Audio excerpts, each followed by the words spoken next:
Thank you and welcome to Johnson County Community College. We're glad to have you here and so many people. Right, today we have a great lineup of chefs. We have 3 different chefs that are going to do some demos. First one is going to be Mr. Spendlove, Chef Spendlove here. He's going to do pastry. Okay, so, and he's got a helper, Chris, here as one of our students. So, and then after that, we're going to have 2 others come in, and then we'll have a Zoom from the head of WC.E.C, the competition chair for international competition, Rick Stevens, and he's going to Zoom in at 2 o'clock. So that'll be an interesting little seminar that he's going to provide. He'll be live from Australia. So it'll be 5 in the morning there for him. So anyway, first of all, I'd like to say thank you to all the people that helped set this up, to the college for letting us do it, to our new president of the college, to our dean. You know, thank you guys for allowing us to have this, and I'm so glad that you guys are here, and hopefully what we can do is give you some information on culinary competitions, and we have one in November, John Joyce, and hopefully we can take some of the mystique of what is competition out of it so you can see what that is and see that, you know, you really have the skill and the opportunity to compete, you know, at an ACF level, right? You just don't see it yet. And so hopefully this will be enlightening for you and you can see how that works, right? So also later on we're going to have some breaks in between, and we'll have lunch. We'll have a box of lunch for everybody. When we break for lunch, we have seating outside. It looks like it's going to be a nice day. We have seating in our dining room. There's clearly you can sit here or in the kitchens. There's a bunch of places to get up, move around, and sit down and eat. Okay, and then we'll come back. We'll have a panel discussion real quick before Rick comes on over Zoom. Okay, and that way you can have questions. Feel free to ask questions whenever you want to, but maybe you have a question and you didn't think of it at the right time and you have it later on. So we'll have all the chefs together so that we can, you know, give you another opportunity to bring up questions that you may not have thought of right away. Okay? And if there's anything else you need, let me know. I'll be in the background while these guys go, and I'm going to turn this over to Chef Spendlove. Welcome, Mr. Spendlove. Can everybody hear me? Oh, golly, I've got this thing on. Yeah. Everybody hear me? Wow. All right. When you're at a concert, yeah, you have the opening act.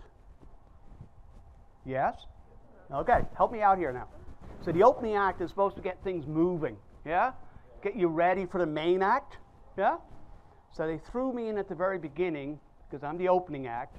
So I've got to get you wound up. Okay? Yeah, exactly. All right. So good morning. Good morning. Let's do better. Good morning. Good morning. Great. What are we here for? Desserts, I hope. Yeah? But it's to learn, isn't it? Yeah? That's what we're hoping to get out of this morning. Okay? We're going to try to learn some things along the way. In the pastry side of things, I have an incredible helper, Chris. Met him for the first time yesterday, and I have to tell you, he said, sure, I'll help. And he jumped right into the, well, you really went diving into the swimming pool, didn't you, in that one? But I think he owes a round of applause, because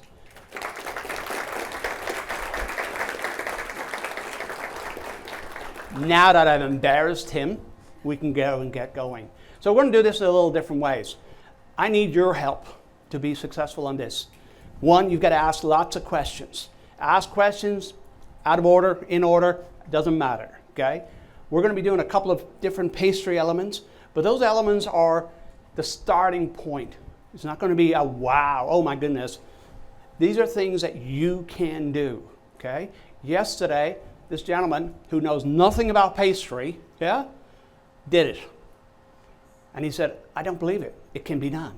And yes, it can be done. Okay? Then we're going to do a PowerPoint presentation to give you some real strong guidelines when it comes to competition. Those guidelines were set aside by Chef Joe Decker, who's on the committee, and it's a fantastic PowerPoint. And we're going to go through that PowerPoint so you have the opportunity to know exactly that when you do go to compete, these are some of the requirements that you need to look at. All right? So, let's get moving. Set up. Do you see how we're setting it up for this morning? When you go into competition, it doesn't matter if culinary or pastry, you got to get yourself organized and set up in a way that it's easy for you to look at. Okay? Don't bring your kitchen sink. Only bring what you need. Okay? I'll bring an assistant so he can run to the kitchen if I need something, if I forget something. Okay? So let's see, what are we going to do first? Who knows how to make a nice fondant cake? Who has ever made a fondant cake out there before? What have been your issues when you've made fondant cake? Go ahead, start unwrapping. What are some of your concerns? Smoothing it out? Right. Smooth it out. We'll show you how to do that. Other concerns? How thick fondant should go on. Yeah? So about a quarter of an inch is ideal, okay? Because that gives you enough fondant to actually encape your actual cake. Now we're not going to use a real cake here this morning because we are restricted on our time. We're actually using styrofoam. Perfect little styrofoam.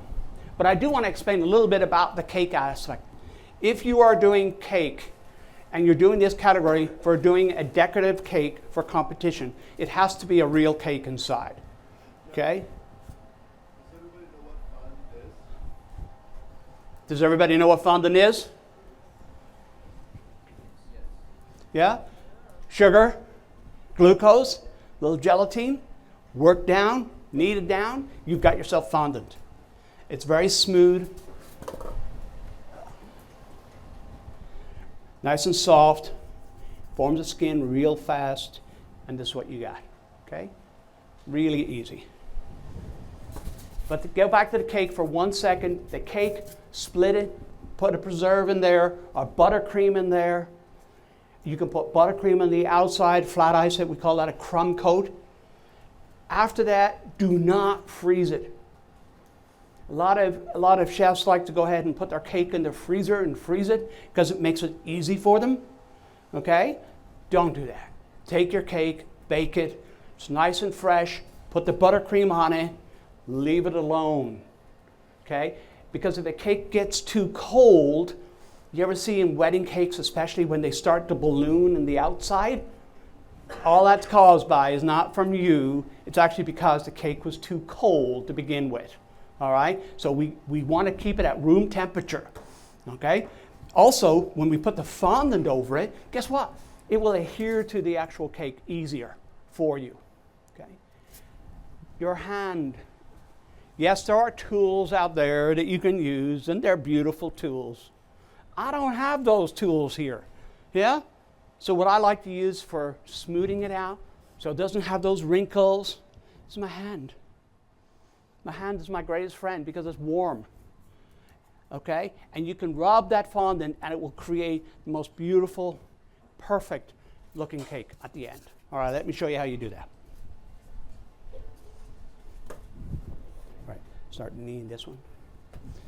No, I'll need this one. So yesterday, we went ahead and colored a little bit of green. It's got a little dried out.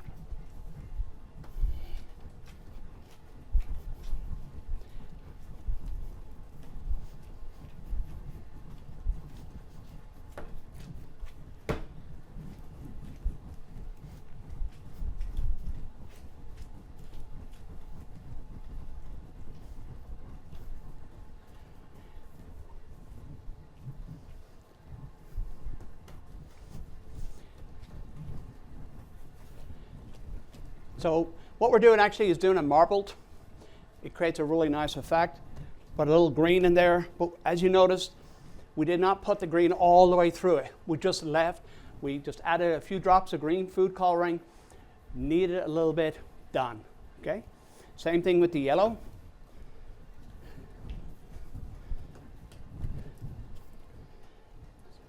It's a little dry.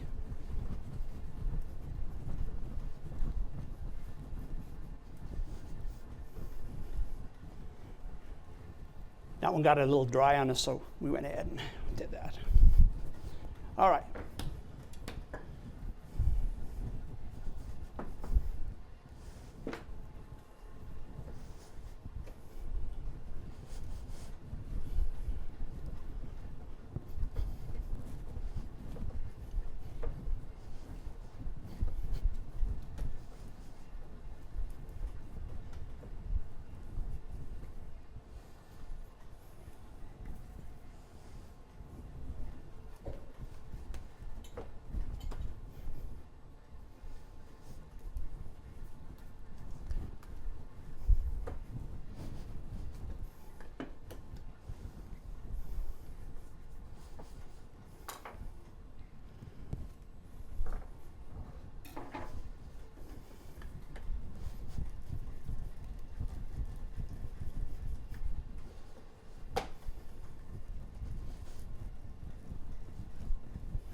You probably noticed we didn't use any cornstarch, powdered sugar. Okay? We want to avoid using that until it gets too hot or sticky. Then by all means use it. But at this point, we still want to have a lot of flexibility here. Okay, we can push it out.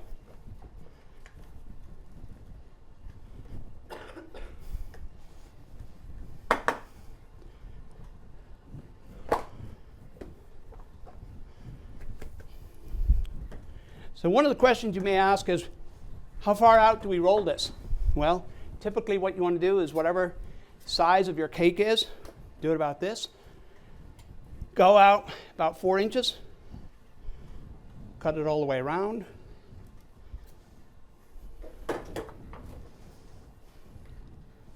And with this, what I recommend you do is don't try to knee it in. Just basically press it gently, because we can always use this for a rope or something like that around it. When you're not using it, go ahead and put it between plastic, and that will help it to prevent it from drying out, all right?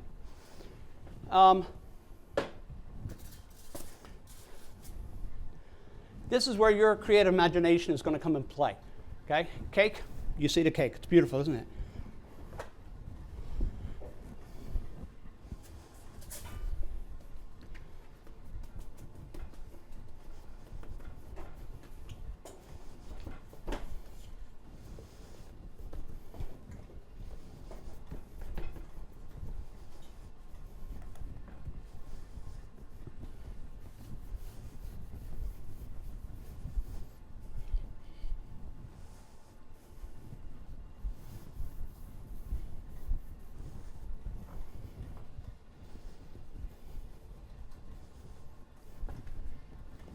We'll cut off the excess. You got a couple of ways you can finish the bottom here. You can make a rope. You could also take some buttercream with a fine star tip and put rosette all the way around it, okay? Or a shell border.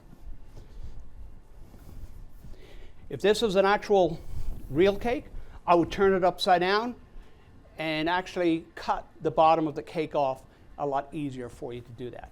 Meaning, I'll try it, but it's going to fall apart. See that? Okay, that's how you do it.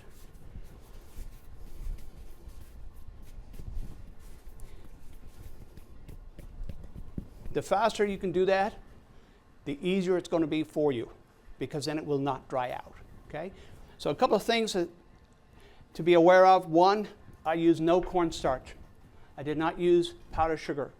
I use a regular cutting board, okay? And it works perfect all the time.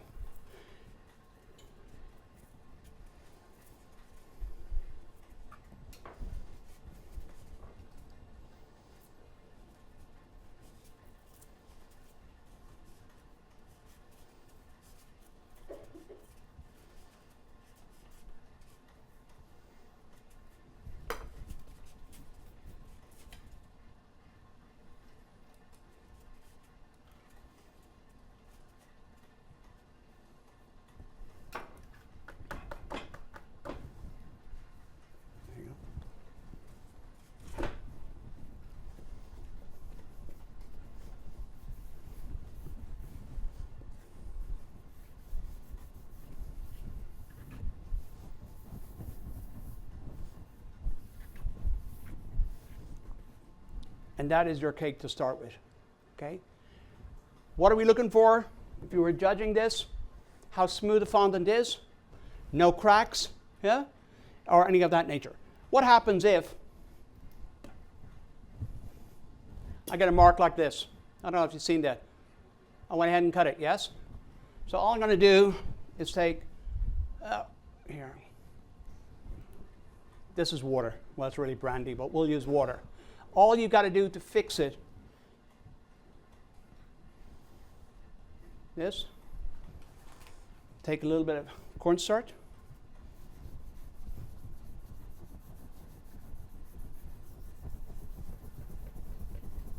If you have a crack or a crease, there it is, gone. Okay, magic, it's over, it's done. That's how you can do it, okay? Any questions? Yes. So if it was real cake, would we have a cake bottom like a cardboard piece, or is it no cardboard? It's just when you lifted it up and you're doing it. I would put a small, those very thin cardboard, okay? And, you know, because you pressed it into your cake, it's going to stay. I would take this cake board, put it on top, turn it upside down, and then you can get a perfect finish to it. But be aware, decide how you're going to finish. Are you going to put a rope on it? Are you going to put just a single or a triple rope on it? Are you going to put a buttercream on the way you're going to finish it?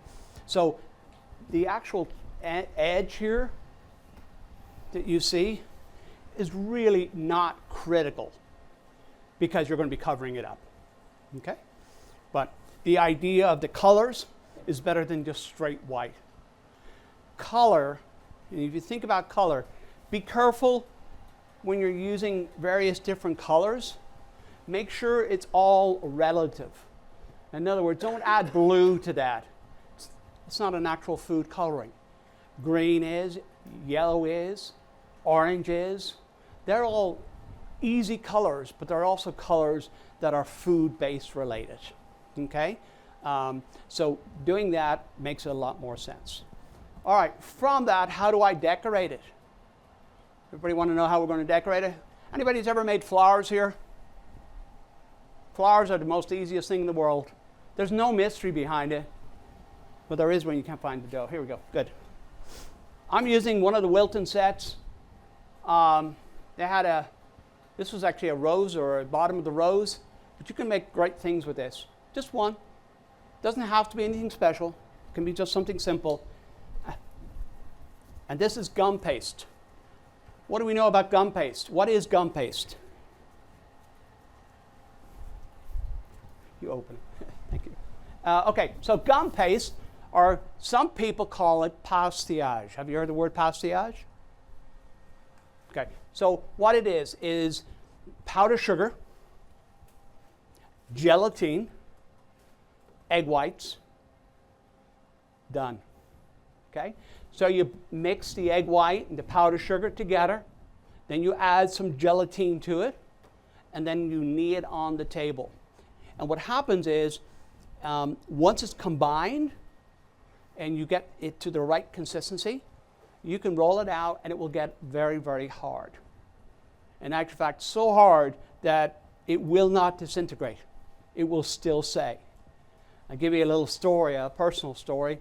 Most recently, I went back home to Ireland, and in my family room, or my parents' family room, they had a case of a pastillage sculpture that I made many years ago.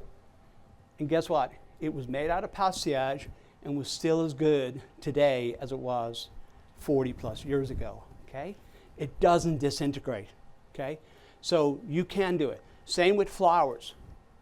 If anybody does wedding cakes and you do flowers for it, a lot of people like to keep the flowers and put them in shadow boxes, okay? Great thing to do. How about some cocoa paintings? Anybody ever done cocoa paintings here? I have to tell you, if there's one thing that you can get really, if you like to draw. Anybody here likes to draw? Great, I love to see that. Roll out some gum paste, paper thin. In actual fact, I'm going to show you right now. It wasn't not part of the agenda, but I'm going to change it. Yeah? Let's have a look. You keep smoothing that out for me. So you take a little bit of this gum paste, very simple. And in this case, we do need a little bit of cornstarch, okay? Because it's a little bit more tacky. Now, if I'm doing cocoa painting, I will draw the cocoa painting on parchment paper.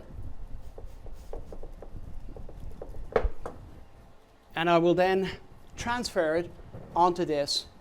And then using alcohol and cocoa powder, I will place that on the parchment. I'll show you. That's easier.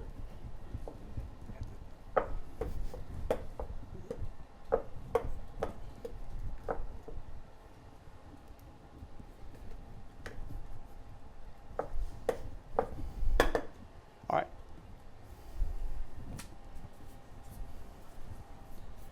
My friends up in the room up there are going crazy because I'm walking around the place. This is as thin as you want to go. It is paper thin. When you're making flowers, the thinner you get it, the better it is. Okay? Don't go heavy, don't go thick. Paper thin.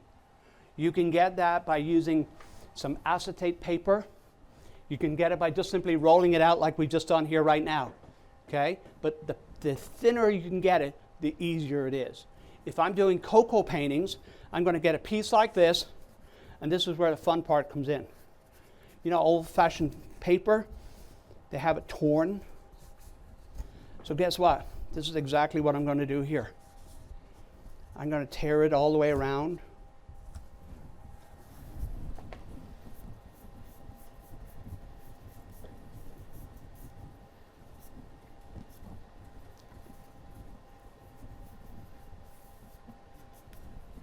I don't know if you can all see that. Okay?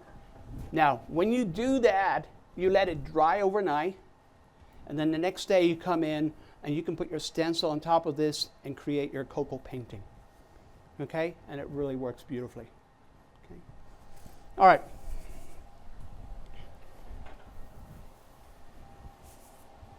And if I have time and that dries enough, I'll show you how to do that. All right, what do we got here?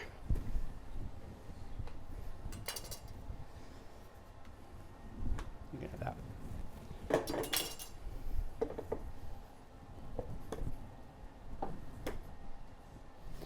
Why don't you go ahead and make up the yellow dot? Right, I see it.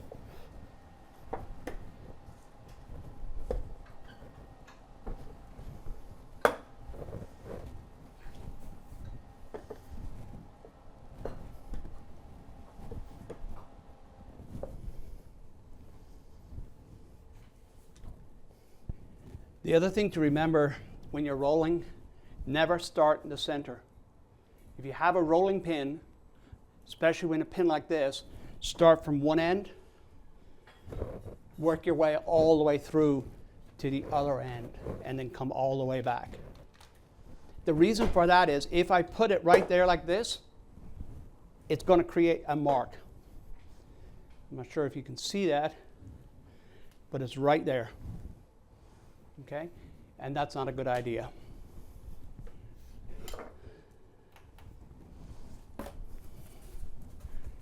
Why don't you pass that around? That's the thickness that you're looking for. I know it's real difficult and challenging sometimes. You can feel it, touch it. I'm not going to be using it.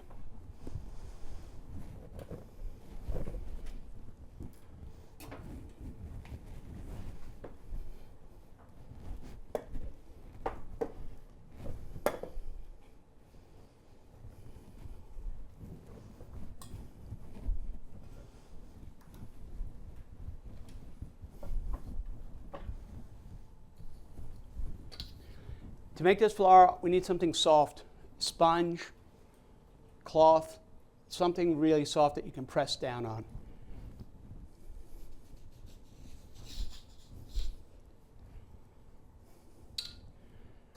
Comes out like so.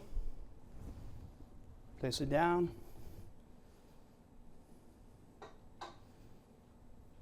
We're going to place our modeling tool. Has a little ball on the two different sizes. You press from the outside, you go straight in. It will create a curl for you. Do the same thing all the way around.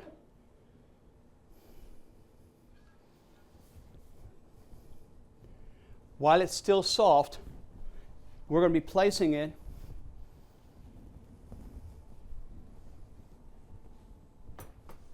over one of these silicone molds, okay? Like so. You do a number of those, they will dry overnight. Then the next day you come in, then you can actually do other things to it. So that is one. If you want to do a daylily,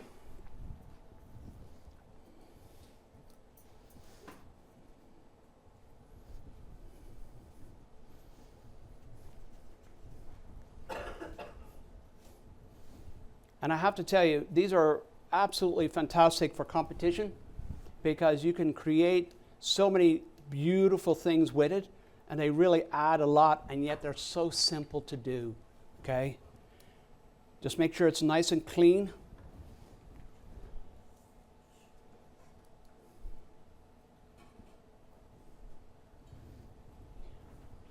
That's how it should look. And again, if you look at the thickness, and even for competition, I would like to see that even a little thinner. Okay, place it down. Same thing goes with these for the daisies. From the outside in, let it create a curl.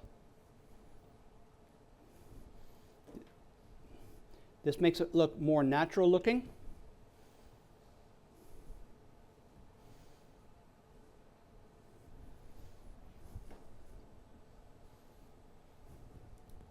And again, same thing. I place it over my silicone like so. Yes, ma'am. Chef, what's the name of the tool you're using? And these are just modeling tools, the marzipan modeling tools. They come in a small box with just, it's a set. Okay. There you go. All right, what do we got?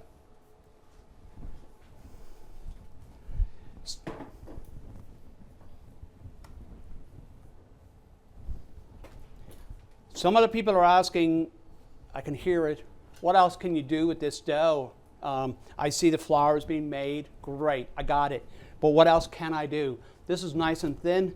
I can take I used to have a chef's knife. We improvise.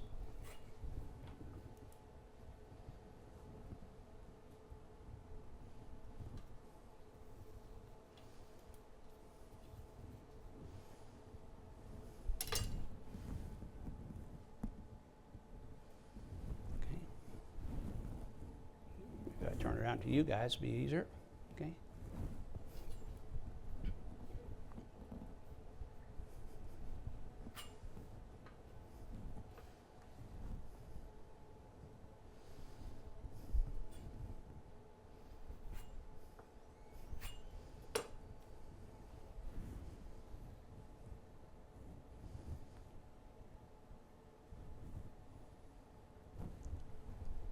So, something as simple as that can create the wow factor that you're going to need when you're decorating this cake. Okay? So this goes away. And royal icing. Oh, we got it. Great. Okay, so the next item we're going to do is to try to finish some of these flowers. And to do that, I need some royal icing. What is royal icing? Any more egg whites? Help me out here, guys. Somebody's got to know what royal icing is. Help me. I'm going to ask somebody to sing if we're not careful.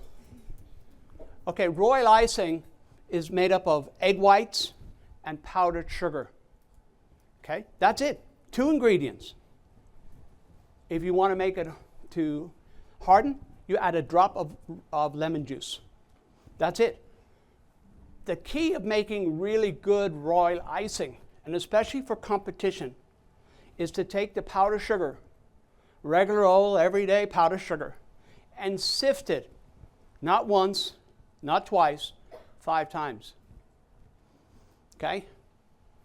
I don't know if you've ever sifted flour and felt the flour after the first sift. Sift it again, feel it, and all that beautiful air is going through it. You do the same thing with powdered sugar. Now, I'm not asking you to push it through. So if you see, which is very normal, moisture that picks up in powdered sugar, because powdered sugar also has cornstarch in it, okay? So powdered sugar will normally have some lumps. After you first sift, throw that first batch of lumps to one side. You can reuse it later, but not for royal icing, okay? We just want that beautiful, silky powdered sugar that's being sifted through. And you sift it 5 times. Then you take a machine, like your 5-quart machine that should be on at the moment, and you will then put it on the lowest speed that you can, yeah? We will put the egg whites in. Egg whites, we all know that it should be refrigerated. I'm going to tell you refrigerate. Off camera, I'm going to tell you to let the egg whites stay out overnight. yeah, especially for competition. And the reason for that is I wanted that the egg whites is more loose. The older the egg whites, what happens? It gets more liquefied, yeah? So that's what I'm looking for if you really want to make really good royal icing, okay? Put it in the machine, add a little bit of powdered sugar on the lowest speed, and it will drive you crazy because human nature tells you got to have it done fast. Let's get it done. Well, I just want it done slowly, okay? And you want to get it to a point where it's like a milkshake. And that could take up to 15 minutes to do, okay? Then you'll start slowly adding more powdered sugar in till it gets to a consistency that you want, whether it's for dotting icing or string icing or any of the above, okay? So that's how you make royal icing. Here this morning, we have, where is that royal icing? Yellow? Oh, here we go. All right, so we had the royal icing on for quite a while this morning before you guys came. So it has tightened up quite a bit.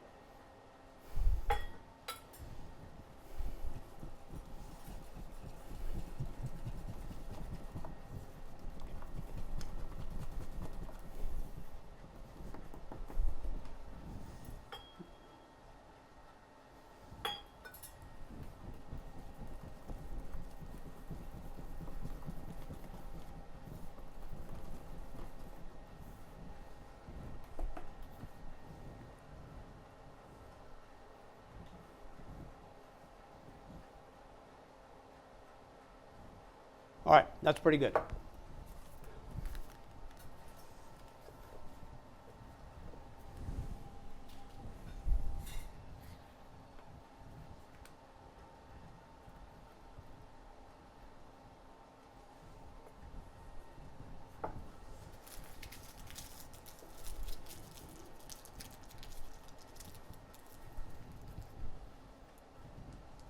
Not done.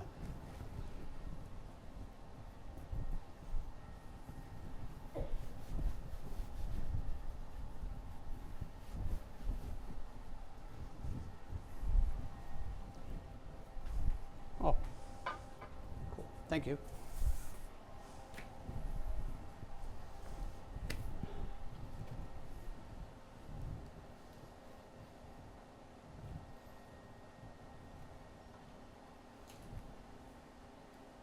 All right, remember what we made earlier on?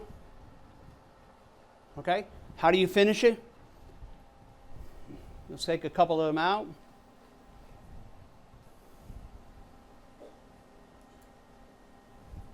These are the ones that Charles made for me yesterday. Or Chris, I'm sorry. Yeah? And all we're going to do here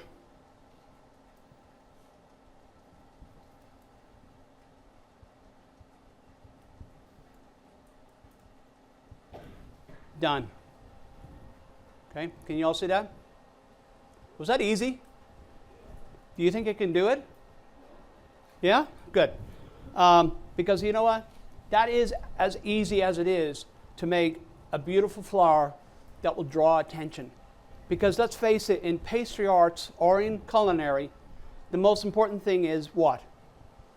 Visual. We eat through our eyes. If it looks good, we hope it's going to taste good. Yeah? At least that's for me anyway. Yeah? So guess what? If something looks great on your pastry buffet, I'm going to go look and see how do they do that. I get curious. Yeah? So doing it easy and simple is all you need to do. We all think that we have to be here when you're entering competition. That is incorrect. Do something simple and do it right. Then points cannot be taken away from you. You do something like this and you present it correctly, guess what? How can I take a point away from you? Have you followed the skills? Yes. What have you done? Piping, the thickness of your gum paste. That's what we're looking for, okay? So challenge yourself to try some of these ideas. We have the daisy. I love daisies. They're light, they're elegant, they're delicate, yeah? So I could pipe royal icing into the center, but then that wouldn't really make it look all that great, would it? It would be too easy for me to do it that way.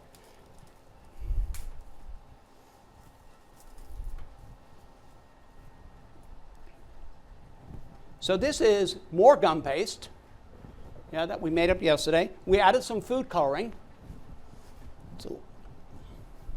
And by the way, if you happen to be working with gum paste and it starts to dry out a little bit, guess what? A little bit of water, meaning your finger onto the actual dough and work it down.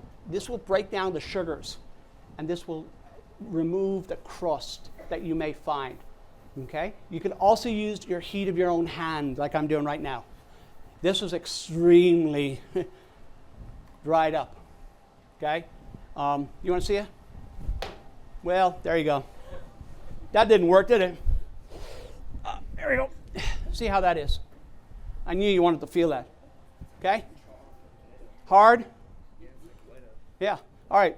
Why don't you work it down? Tell me. Get it to the point where I'm at. I want you to prove the point. Okay?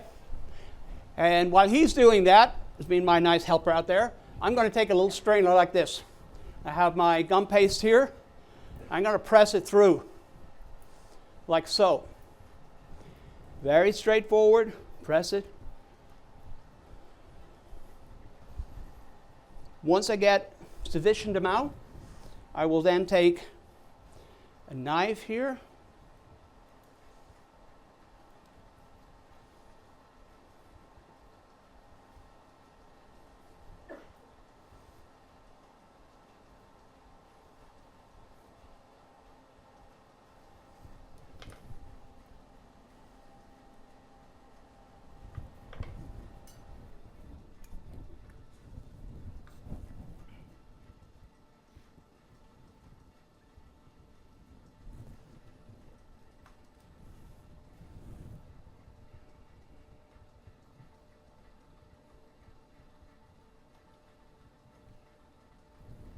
Done. Okay, so once again, take your gum paste, press it through.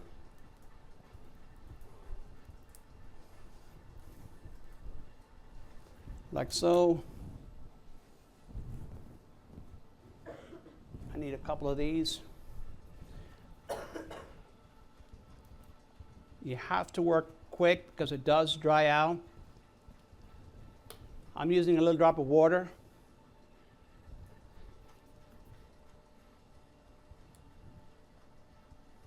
Done. And that's your little bit of a daisy. Let's do 3. I hate odd numbers.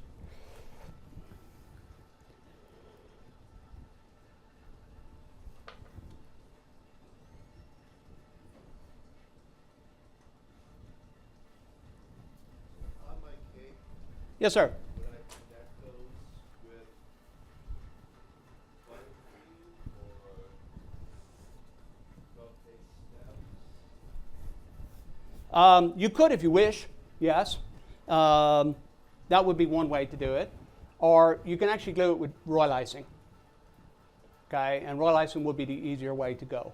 Okay, so what we've done so far, and I think as you see it, but you're right, stems will be great, leaves will be another one. I think we did some leaves here earlier on. They can be all added, and it's all about building blocks. Okay.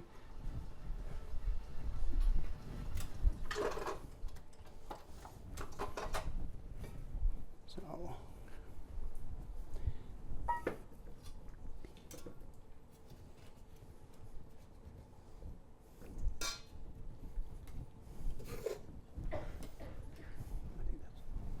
We're good.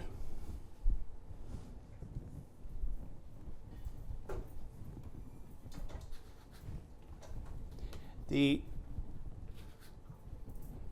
royal icing that we've taken out of the machine started to dry out a little bit, which is okay once I get some egg whites back. What you do want to do is take your palette knife and just work it on the table.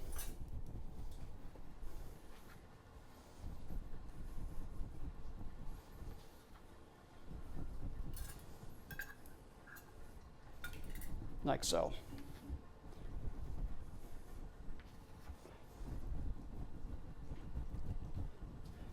We're doing this for two reasons. One, we're going to get the consistency that we're looking for, plus we're removing any of the air pockets that may well be inside of it. So if you do this, I'm not sure if you can see it on camera, you can still see a few air bubbles. We want to remove those.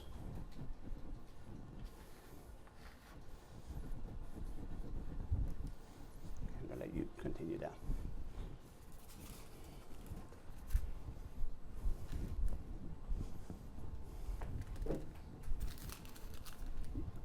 Yeah, just do what I was doing. Good. All right, the next we're going to finish off this cake. I am using a 000 tip. That means very, very small. I mean, it's size your hair basically, really, really thin. Pop it in. You got it? All right.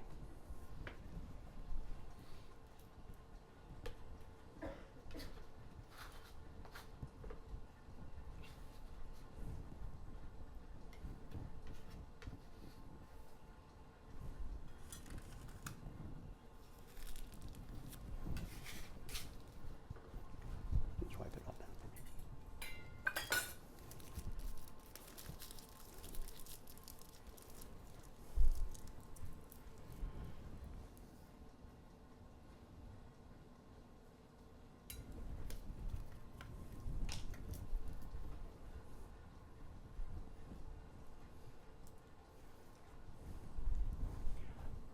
We're on camera now, right? So we're in TV. There's a cake, one cake. Well, guess what? In order to save us some time, we also got, well, another one completed. Okay? Same thing, okay? Same thing as this, except we went ahead and got some other decorations made up. These are your half moons, okay? These, all we used was our cookie cutter, the same gum paste, and cut it to create this half moon, okay? Today, where's that emery board? The sanding paper?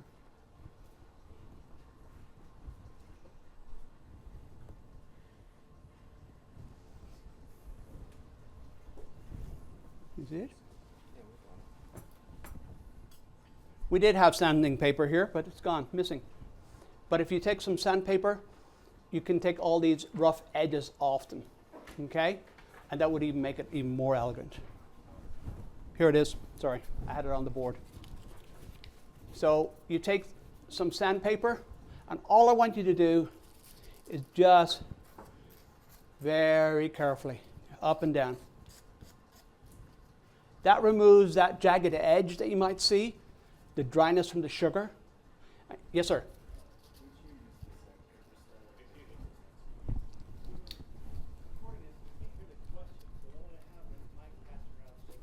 Okay. If you were to make the cake for somebody and it was meant to be eaten, would you still use the sandpaper? Absolutely. And by the way, I'd be doing this while I'm watching my movie at home, yeah? This is something you can do, okay? And you do all that when you feel it. I'll just do one and pass it around, see how far it gets around. One thing I will warn you, if you're working with gum paste, your hand temperature is going to affect it. It's going to make it soft, okay? And it will also leave marks on your. So you always want to wear some gloves, something to protect the actual passage when you're using it. So for sanding purposes, all you got to do is, I like to hold it because I can feel how much pressure I put on the actual passage itself. And then I work it like this. So if you feel that, So is the sandpaper like food grade? Over here. is it food grade? Yeah. No. But you got to understand that with the competition, if you're doing this for competition, you're perfectly safe. Nobody's going to eat it or consume it, okay? You're going to be safe. But if you want to start here, just feel one on top and then feel the other one, and you can see the reasons we do it. Okay?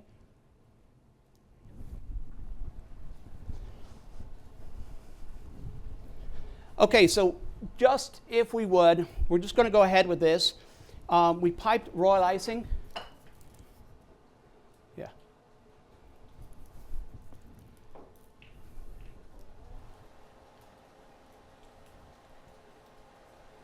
Come on. Sometimes.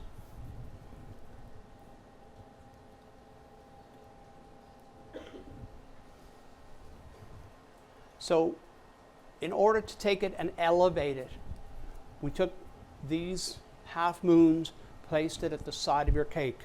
So now we want to take it to the next level. We piped one level of royal icing. Okay? Now we want to do the next level.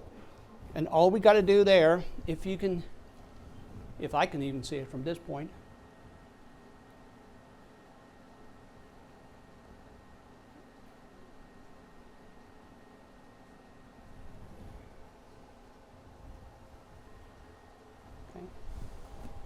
would it be easier if I did it out there for you to see it a little bit better? My fingers.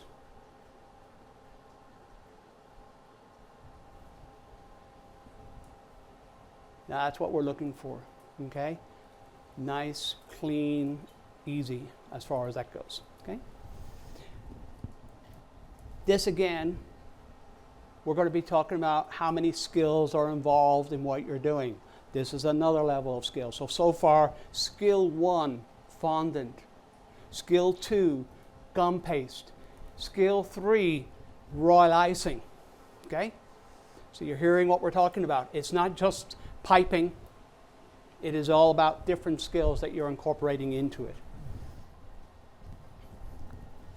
We also showed you these little designs that we made up. And you can see how already, because it's so warm in here, how quickly it dries.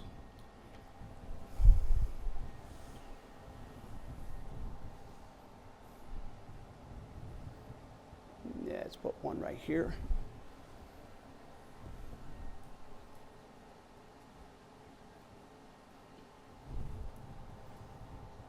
On top here.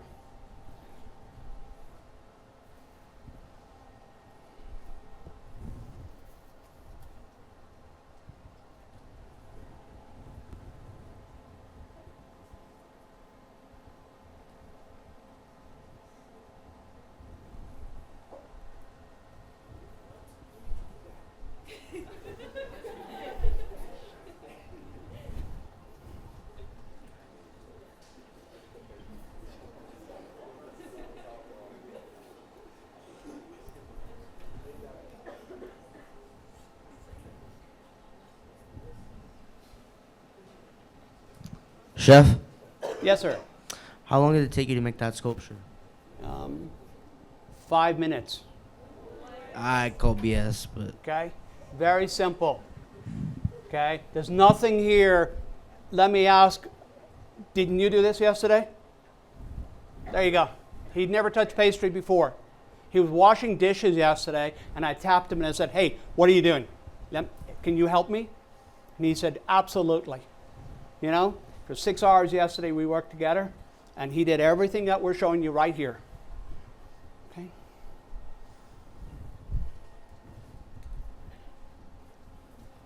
If that happened, like it does happen, life goes on. Stick a little bit of royal icing in there, find the flour, pop it back in, like so.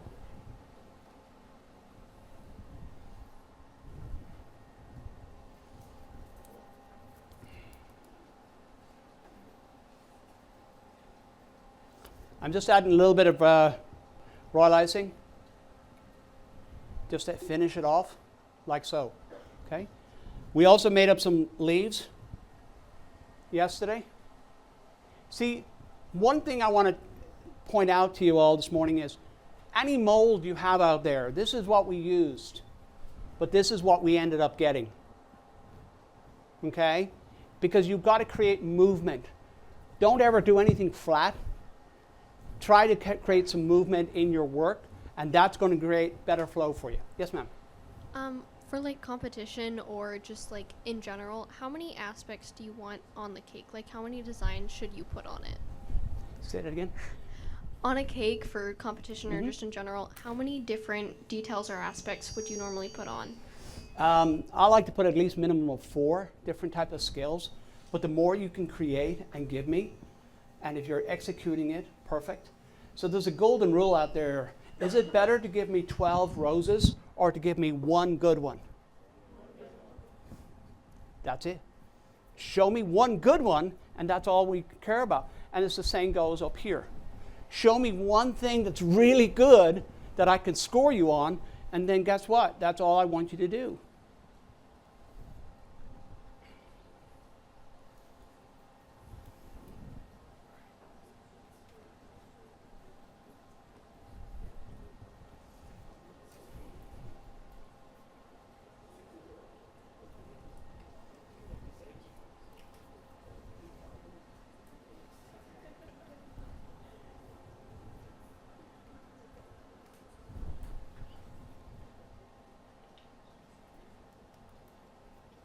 Now, we could go ahead and color the leaves, but because of time, we're going to pull that away. Yeah? But you can certainly add color at any given time. Okay? Okay.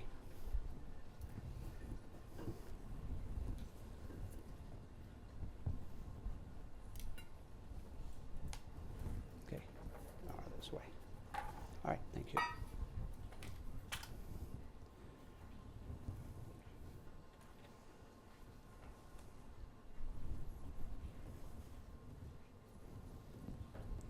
All right, so step number 1, cake. I don't know how long, it took me quite a while, didn't it? 30 minutes. But guess what? It's ready for competition. Everyone here that's watched what I did this morning can do this. Okay? There's a competition coming at the school here in a couple of weeks. Do it. Enter it. Why not? What have you got to lose? You're all very creative. You're here. Create those juices out and do something like this. Okay? Any questions on the cake? Yes? Do I need the microphone? Possibly, yeah. I was wondering how would you go about putting hot fudge on there if you wanted a hot fudge cake? Depending on, that would be a very challenging thing to do, honestly, because The look of hot The- fudge or like actual? Like actual hot fudge, because he said the warmth kind of makes them flimsy or drier, you said. yeah, it would be. I'd be serving that on the side, honestly. That's what I would be doing, rather than putting it on your cake. Because you got to look at what is the relevance part of the fudge. Is it for a flavor? Is it for a sauce? Is it for, the balance of it? So I'd be serving it, on a little sauce dish like this. And then you can add it to your cake. Yes? Okay. Let's pull these away, Hello? Start working Okay. the papers, right? All right. Say we do use the fondant, Yes, sir. and we do just take the cake right out the oven. How long would we have to wait for the cake to cool down to put the fondant on, so like the Sure. sugar don't melt or anything All like right. that? That's a great question. I'd make your cake the day before. The day before? And here's how the best way to do the cake. You make a cake. Remember, we will not eat your cake. Okay. Okay? This is all static cuisine. That means that we look at it, we test it, we make sure that it's not a dummy like this, okay?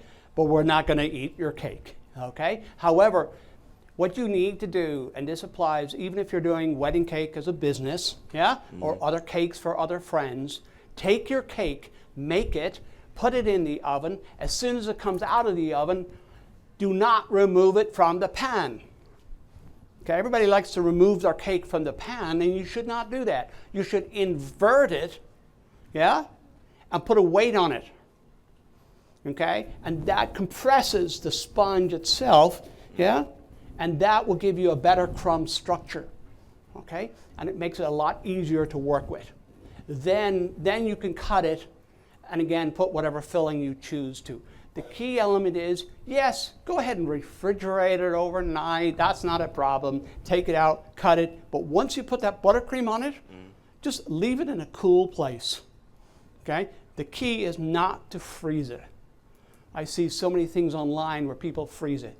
Do not do that, okay? That creates more problems for you.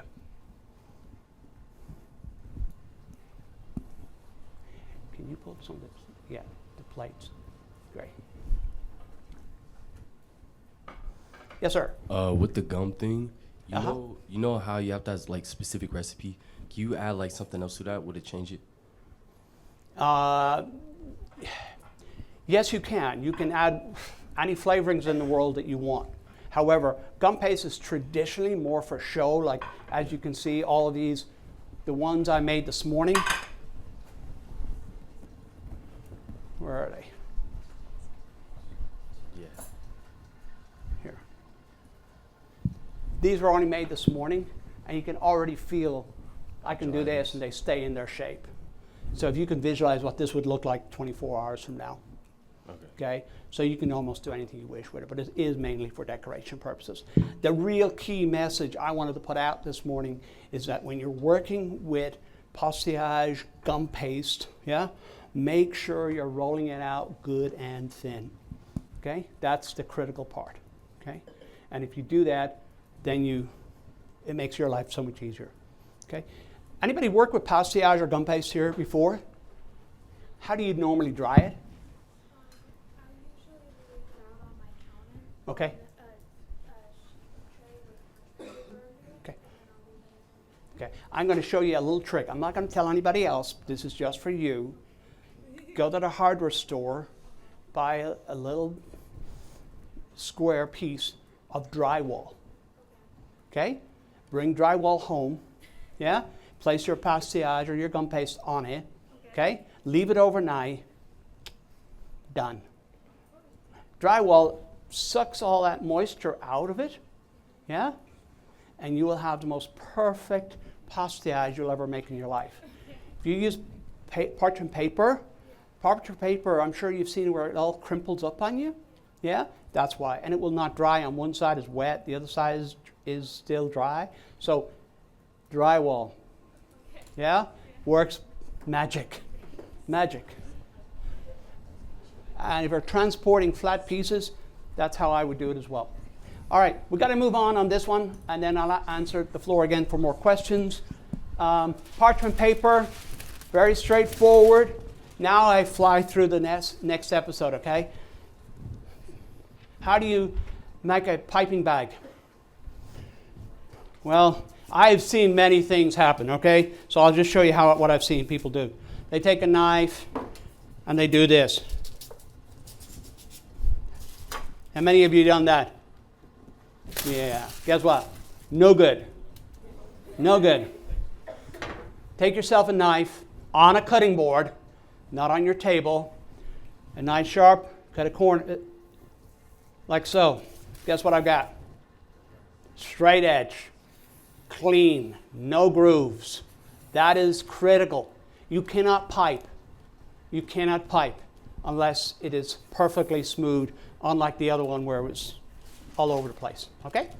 When you take it, the easiest way to make a piping bag is you have a triangle, one in, bottom, up, and around. Now your piping bag is made.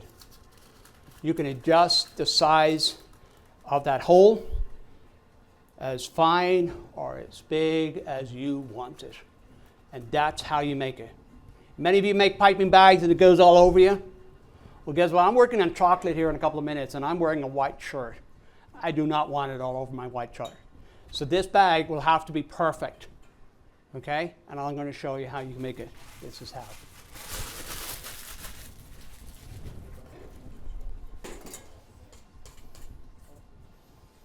All right. Part of the exercise was, I believe, was plated desserts. Yeah? What's the first golden rule in plated desserts? Any rule? Is there a rule? Yeah, I have one rule. My plate must be clean.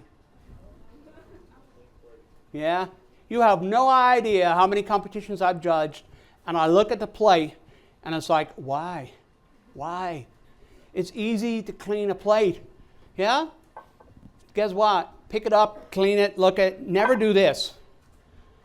Yeah? If you're serving it, never put your fingers in there. Underneath the plate, always. Okay? Look at the plate before you even start. Make sure it's gorgeous.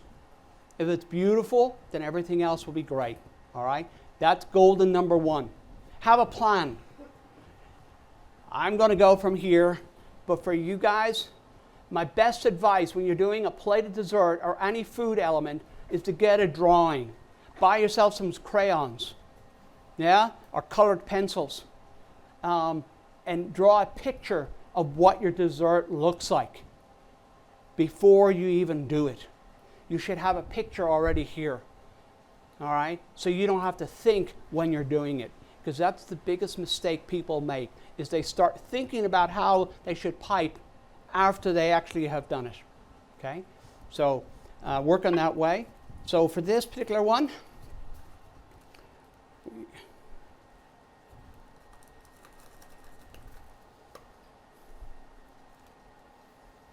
all right, let's see what happens.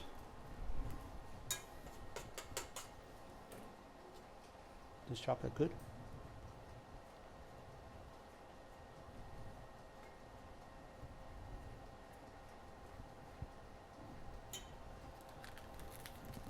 Hey, chef. Yes. So what temperature do you use for the chocolate? That's a great question. I want my chocolate not hot. I just want it at body temperature. Okay? Because if it's too hot, it's going to, this is extremely hot right now. What's going to happen, it's going to roll out. Okay, so I'll show you what happens when it's too hot. Actually, I'm not going to show you because it is too hot. Okay, I'm going to let it wait for a few seconds before I do that. Other tricks with the chocolate that you can do, and I've seen people using it, is add a little drop of alcohol or water, and that will help to tighten it up a little bit for you. But when we say a little bit, we're talking about an eye drop, nothing more. Okay. Your plate design. There's so many different great plates that you can use out there.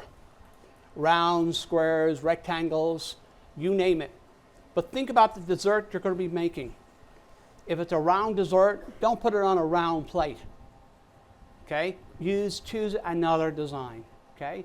Think about all of the different elements that you can use when it comes to a plated dessert. So, we've come across a couple of things here this morning. Go ahead, why don't you pull some of those over for me? Yeah.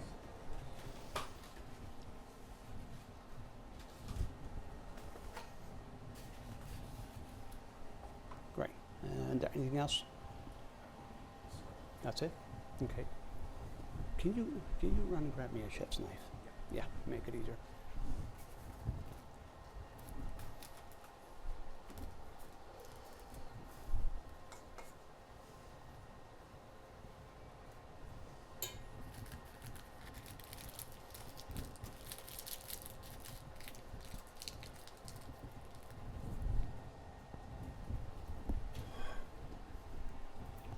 So we always have to decide exactly if we're going to put a dessert right here. What I want to do is place my chocolate in here to start with, and then you can create your design. Done.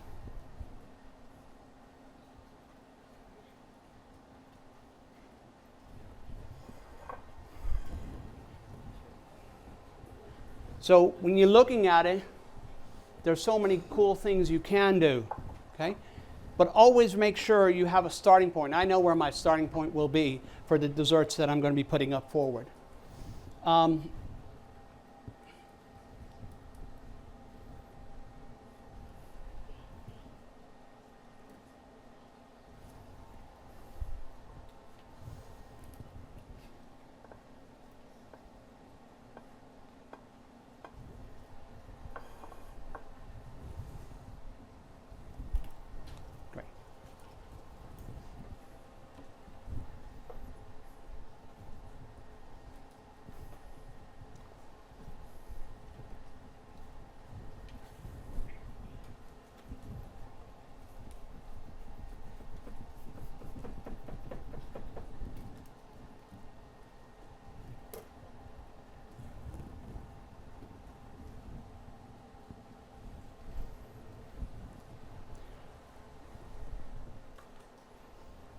People love to use strawberries. Love to use it. Do yourself a favor. I've also seen so many people leaving this here. What is it for? If I can't eat it, don't put it on the plate. Okay? But whatever you do, don't take a strawberry and just cut it in half and say it's done. You haven't done nothing with it. There are no knife skills involved. So do something with it.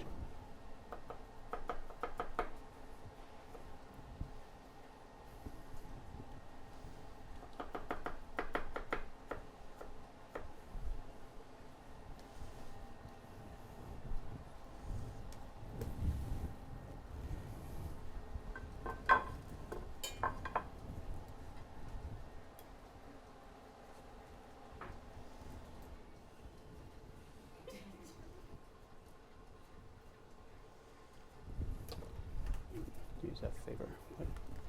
Put your whole hand there and put a little bit of that sauce into it. Okay.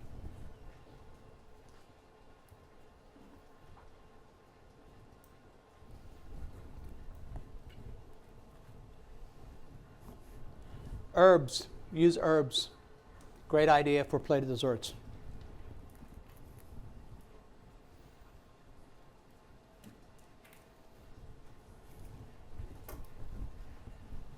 Got it?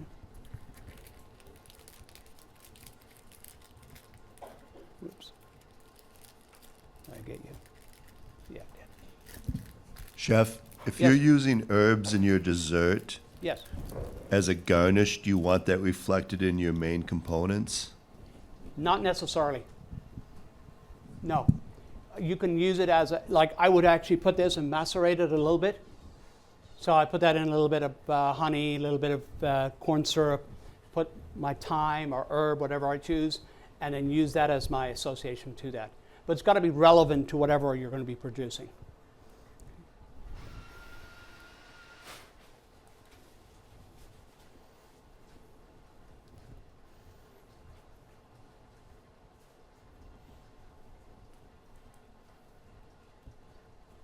How do you make a really good sauce? Once you make the foundation of puree, add a little bit of glucose or corn syrup. Okay? The purpose of using corn syrup or glucose enables you to get the most amazing sheen.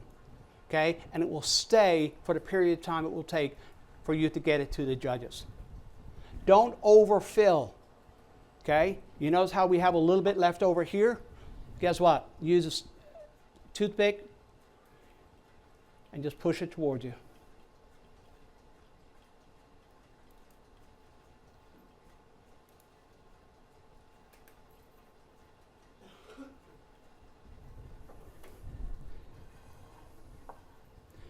That is ready for our main component, okay? It has the sauce, it has the fruit. That is the elements that you are looking for in that. In actual fact, I believe the class here, I think it's the pastry class, they helped me out big time yesterday. These are all made from that class. Did an excellent job, excellent work.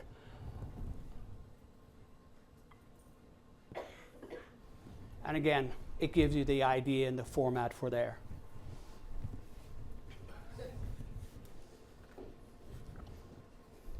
This one unfortunately died overnight, but we're going to try to use it. It also came from that class for the purpose of this. Worked really good.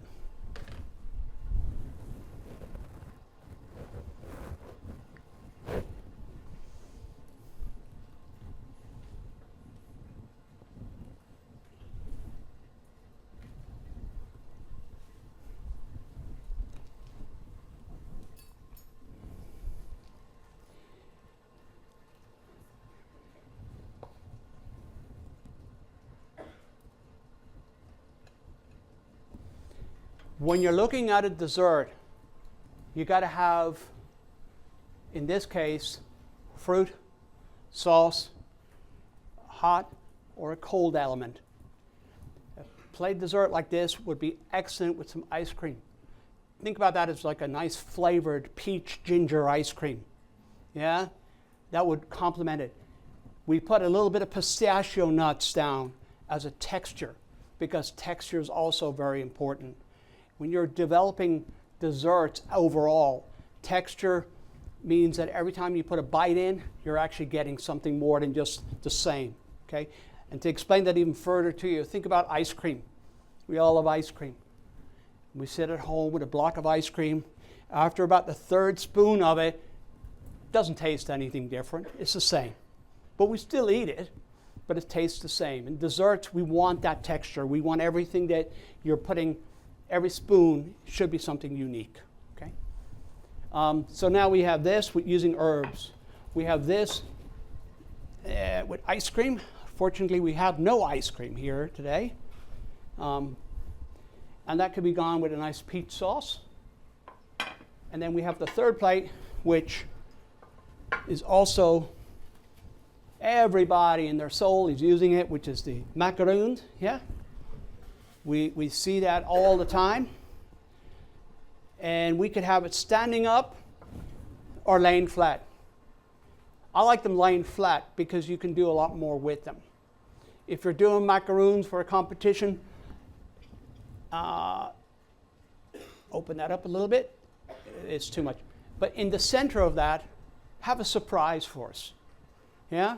So I take your macaroon, a ring of the buttercream, and then inside that, maybe some fresh fruit. Yeah? And then put the cap on it. So when the judge takes it and tries it, it's like, wow, that's amazing. Okay? Other things to think about is we have here blueberries. Don't just put blueberries and do nothing with them. Try to do something with them all the time. The same goes with this blackberry. Go ahead and cut it all up like so. We're going to macerate it here. We have a little bourbon, a little corn syrup here. What do we got? 2 fruits? Okay.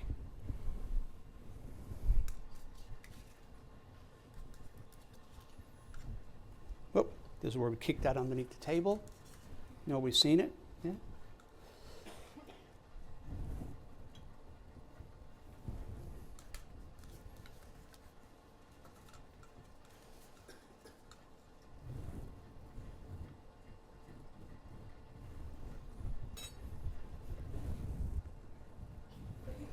You didn't see that, did you?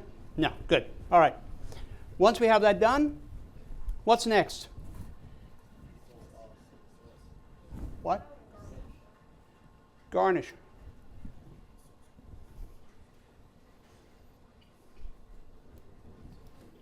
I won't tell you where I got these flowers this morning.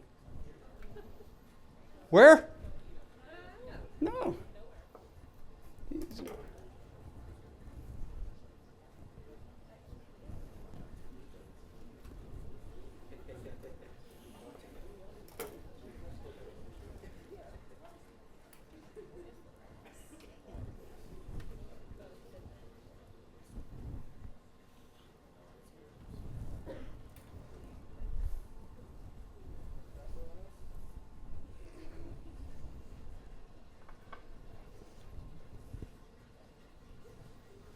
All right, so there are 3 different types of plates, okay? And one of the key factors are if you are using edible flowers, okay, I ask you to do something more with them. It is too easy to take them out of the box that is for edible flowers and put them on your dessert, okay? Do something with them. Easiest thing to do is take your egg whites, use a brush, place it down by your leaves or your flowers.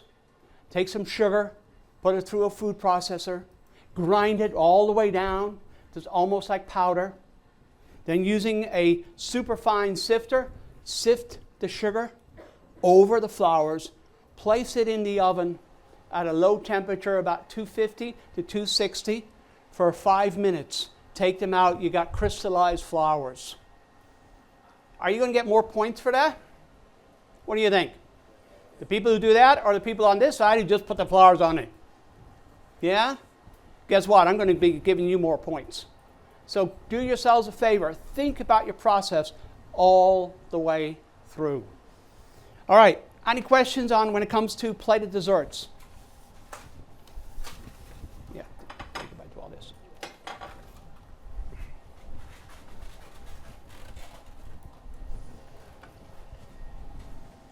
When using the chocolate for plating, what type of chocolate should you use? That's a great question.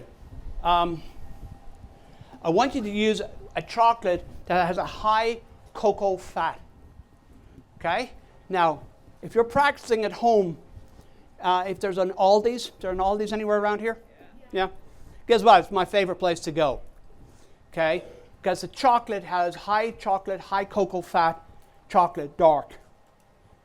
It's beautiful. You take it home, put it in a small bowl, melt it down, and you can make ribbons all day long. Yeah? And it's perfect. So the highest the cocoa fat, the easier it is to work. Then you can test putting literally when I talk about the amount of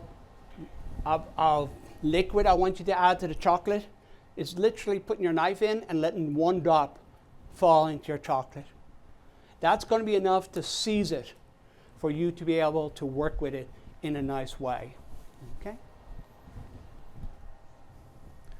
So I like the way you did the chocolate on the plating, but I wanted to know, say, if I want to do that same design, but I wanted it to stand up onto my dessert, like modeling chocolate almost. Oh, absolutely. This chocolate, have I got any more left? Here we go.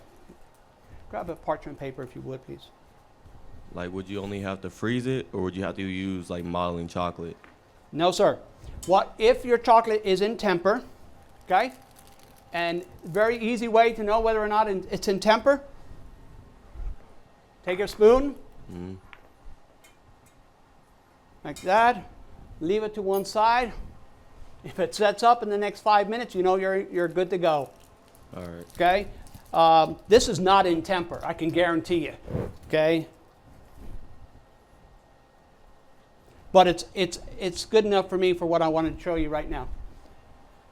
I think he's gone for parchment paper.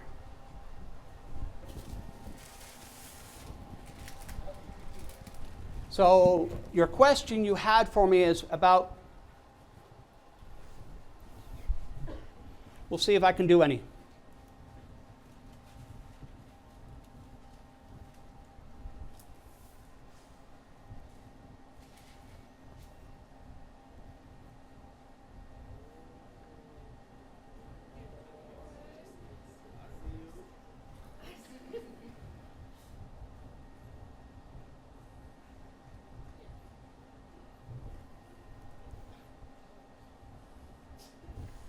Is that what you were talking about? And that's going to harden, and you can stand that up in whatever you want to do with it. I have over here, where's my books?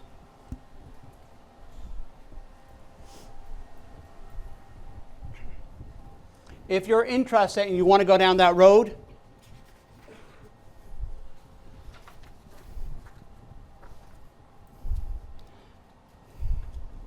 all of these are designs that are what we call continuous one-line exercise. You notice I didn't lift my bag at all. And remember, one of the key factors, and I have to come out here to show you, my piping bag is rolled over. This line here is in the front. My thumb is here, 3 fingers here. My point here, I constant pressure. I use this hand here, not because I shake or I drank too much coffee, it's because it helps me to rotate it to wherever I want it to be, okay? So these are a couple of different ones. You can make them any size you want.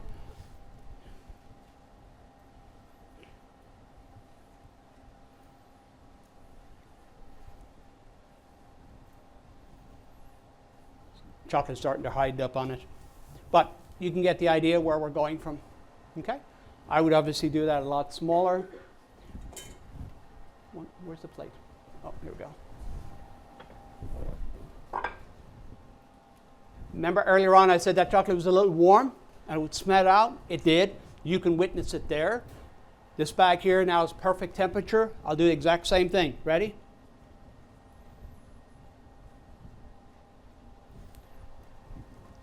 You can come up later and compare the two. How important temperature is for the piping of your chocolate. Okay? Any questions? No? Yes, sir. How much grace are you going to give between my two plates when I eat like that? If they're consistent like that, I say go for it. Because here's the thing, what you've got to remember. That's a great question. The thickness, obviously, the thinner you go, the more points you're going to really get. But it's about consistency, isn't it? It's showing another skill. If you take any one of these plates, I'm demonstrating skill. Show me how many pieces of skills you're incorporating. Here is an example. You have your candied fruit. You have the piping. You have the ice cream. You've got the nut. You have the spray of the chocolate here. So these are all various techniques that are going to attribute for you to get a successful medal. Not guaranteed, because if it tastes terrible, it tastes terrible, okay? But if it tastes good, guess what? It looks good, it's going to give you an advantage, okay? What you don't want to do is just throw the food on the plate. You don't want to add so much portion size, yeah, that it doesn't look good. And by the way, your friend out there is, for anybody doing a tart, I had a gentleman this morning, I know where he's gone. Where is my gentleman? Yep. He forgot to ask me a question about pie shells or pies or tarts. Yeah, he's doing a tart, aren't you? Tart. Remember, when you finish that tart and you're presenting it, it may look great, has a nice golden color, it may have a nice glaze to it. Yeah. But what should he finish it with? What's wrong with a little bit of powdered sugar? Yeah? They do that with donuts. Why? Because it looks good, doesn't it? It looks fresh. So if you take powdered sugar and a little bit of cornstarch, combine the two together, and use a cheesecloth. Do not use a sieve for that, because when you're using cheesecloth, it comes out so fine, and it makes it so much nicer, okay? And it's not heavy. So that will be that. Any other questions? I want to show you, Chef, I've got 2 minutes? Yeah, I told you I was going to go over. Am I over? You're fine. Just keep going. Y'all want to stop, or will I give you a very fast PowerPoint? Very fast, okay? I mean, it will be very fast. You can read it yourself. How about that?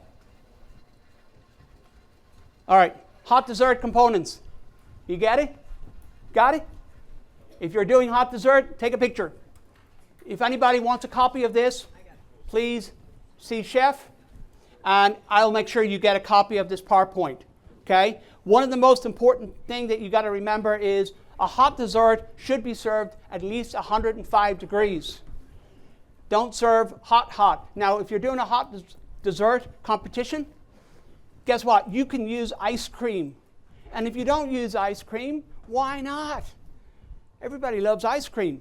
And you can bring it in without churning it. You can churn it in the classroom or in the kitchen. So always bring a little ice cream with hot dessert. We love it. Okay? All right, next. Cold dessert. What is a cold dessert? You can see what it is. Yeah? Cold dessert is what we've shown you here this morning. Okay? Some of the things that you've got to contribute to it. Is it relevant to what you're doing? Is it relevant to the season? That's critical. Okay? Fruits, for instance, an example.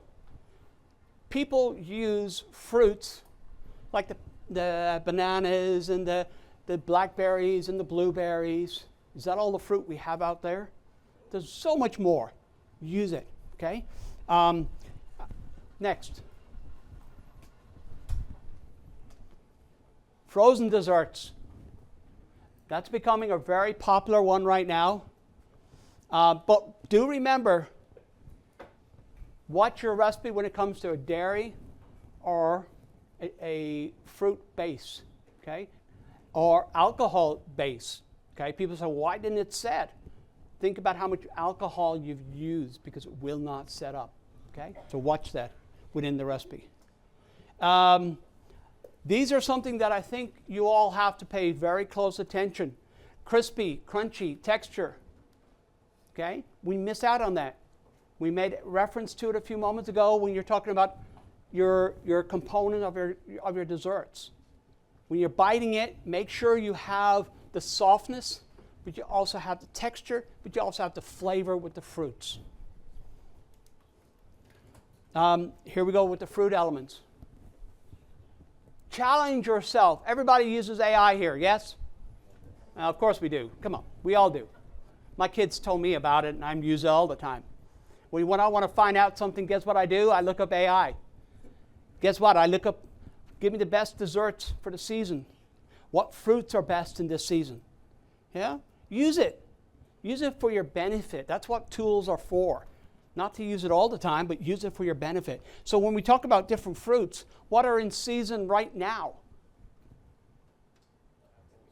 Apples? Okay, apples are. Yeah, what else? Peaches? Okay, what else? Pears? Give me something that you don't typically see on desserts. What about raspberries? What about gooseberries? Rhubarb? Uh-huh. Rhubarb, perfect. It has that little bit of tanginess. It's not sweet. It's got a little bit of tanginess, which might be perfect for your dessert. Think of the things that you don't see. Prickly pear is available right now. Go to your grocery store, and if you have never, ever tasted it, buy it and taste it. Okay? Passion fruit. Use it. If you've never tasted it, buy one.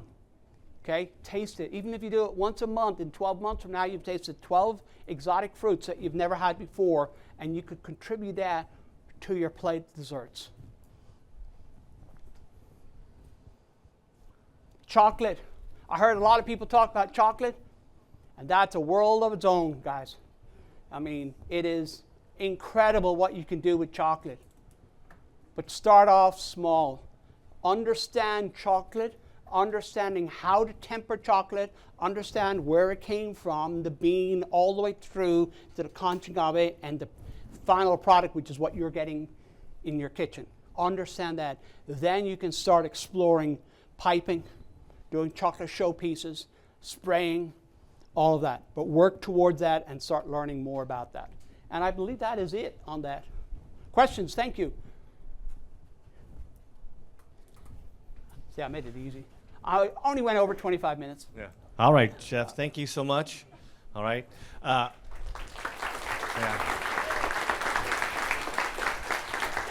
Great job. Huh? Yeah. Amazing. Hang on. Hey, I'd like to, at the end of the day, we all are in the food service. We all are in the same business. We all want to do good, and we all want to learn. And I learn every day. Every day I go to work, which I don't work anymore, but every day I go to work, I learn something. Every time I judge, I learn something. I take something back with me. But I want to say something. Without a gentleman like this who in all the college here, he was the gentleman who said, I want to do it, and I'm proud of him, and I want to offer him. Not offer him, but I'd like to present something to you. Okay? Sorry, my name is inside of it, but I've never used those tools. Okay?